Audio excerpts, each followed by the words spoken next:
This video is presented by an AI-generated clone created with HeyGen. Less than half of all Chief Procurement Officers say they feel confident they can monitor and control their own AI agents. Think about what that actually means. Right now, companies are deploying agentic systems to handle contracts, negotiate with suppliers, and approve purchasing decisions. Billions of dollars moving through them, and the people responsible for those decisions cannot tell you what those agents are doing. That is not a technology problem. That is a governance crisis, and it's about to get worse because most procurement teams are building on 3 failure modes they don't even know they have. I'm going to break down all 3 today and give you the operational playbook to correct them, so your organization can run agentic procurement without the liability gaps that will land on your legal team's desk 12 months from now.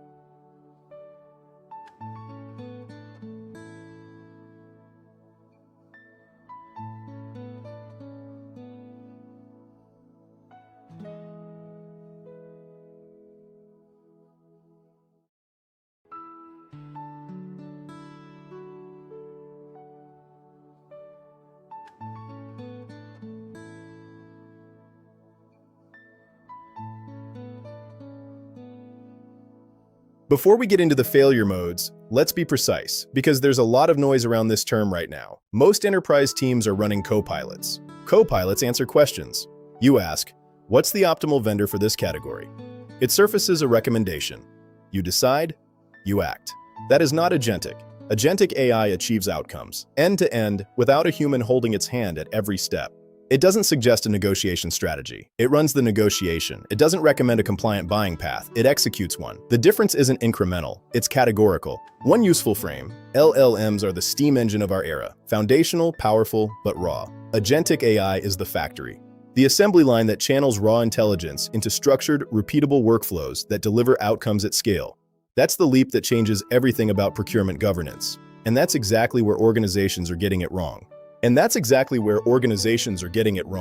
Failure mode 1, and the most common, automating dysfunction. A team sees agentic AI and thinks, take our current procurement process, layer AI on top, and watch it run faster. And it will run faster. What took 3 weeks now takes 3 days. Everyone gets excited. Leadership sees a demo. Budget gets approved. Here's the problem. You've automated all of your bad process too. Suboptimal workflows, redundant approval layers, manual handoffs that exist because nobody got around to redesigning them in 2019. AI executes all of it, at speed and at scale. The operational principle is simple. Never automate a process you haven't redesigned.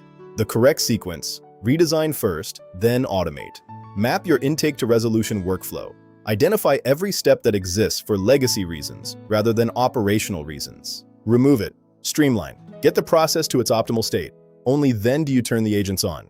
Short-term patience, long-term compounding value. The alternative is spending the next 2 years managing the scale of the problems you automated.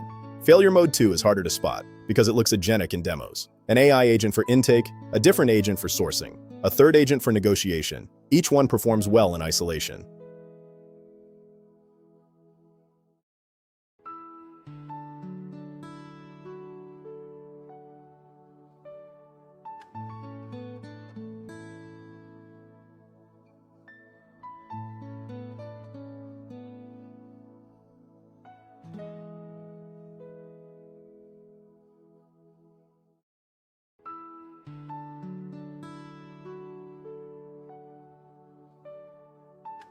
But watch what happens when they need to work together.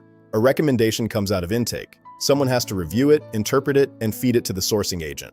A decision comes out of sourcing. Someone carries it across to negotiation. There's a technical term for what holds those isolated agents together: human glue. Human glue is not agentic transformation. It's fragmented automation with extra steps and the liability exposure of a fully autonomous system without the operational benefits. Real agentic value in procurement is end-to-end workflow execution. Work progressing from intake to resolution, across systems, without manual handoffs. The agent doesn't process a stage. It carries context and authority across the full cycle. When evaluating any agentic platform, this is your litmus test. Is this an isolated agent making recommendations within one stage? Or is this an interconnected system achieving outcomes across the full procurement cycle? Those are fundamentally different products, and the governance risk between them is not comparable. Failure mode 3. The most dangerous, because its consequences don't surface immediately. No governance architecture.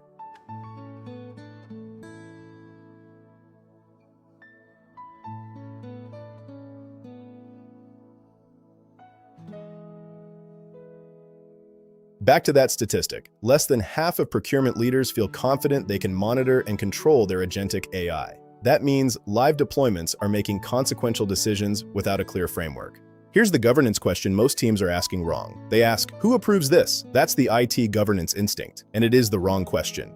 The right question, what is this agent authorized to decide alone? And what isn't it? This is the mandate definition, and it requires 3 components. 1. Scope and decision boundaries. What can the agent decide unilaterally? What dollar thresholds trigger escalation? Which supplier categories require human review regardless of contract value? 2. Escalation triggers. Under what conditions does the agent pause and surface a decision to a human? Compliance flags, unusual pricing deviation, first-time suppliers above a set threshold. 3. The audit trail. Every agentic decision should generate a structured log. What data the agent acted on, what decision it made, what the outcome was. Not for compliance theater, for operational accountability. If an agent makes a bad call at scale, and eventually one will, you need to know exactly why, when, and under what inputs. That log is your defense. That log is your defense. So what does operationally sound agentic procurement look like? Here is the 5-step deployment framework.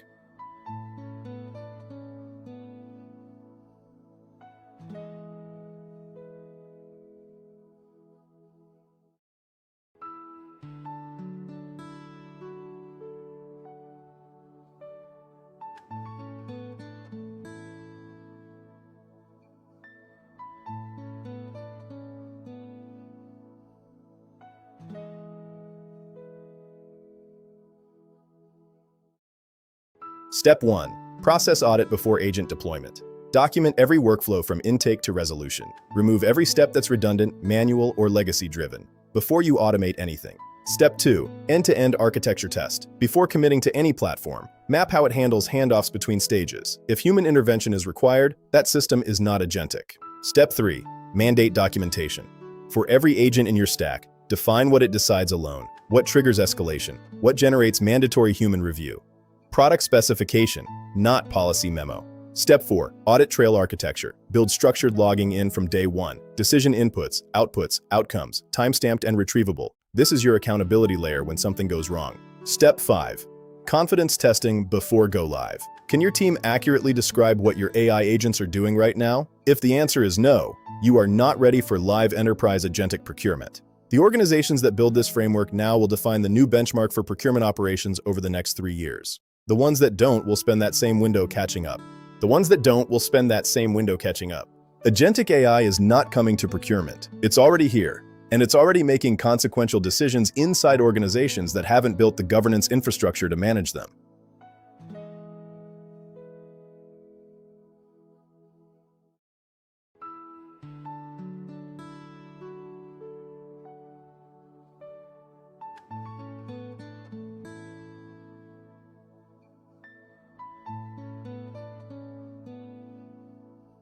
The 3 failure modes we covered today, automating dysfunction, fragmented automation, and absent governance architecture, are all correctable, but they require intentional design before deployment, not reactive policy after incidents. Who approved the action? What policy applied? Where is the audit trail? These are the questions that define your future. Subscribe for governed AI demos, approval workflows, and enterprise-ready systems that help teams use AI with accountability. If this operational breakdown was useful, subscribe. Next up, we're going deep on the compliance audit trail, what it must capture, and the documentation standard enterprise legal teams are starting to require. That's coming up shortly. Codex Dominion helps turn oversight into execution. Subscribe for more. This content is for educational and informational purposes only and does not constitute financial, investment, legal, or regulatory advice.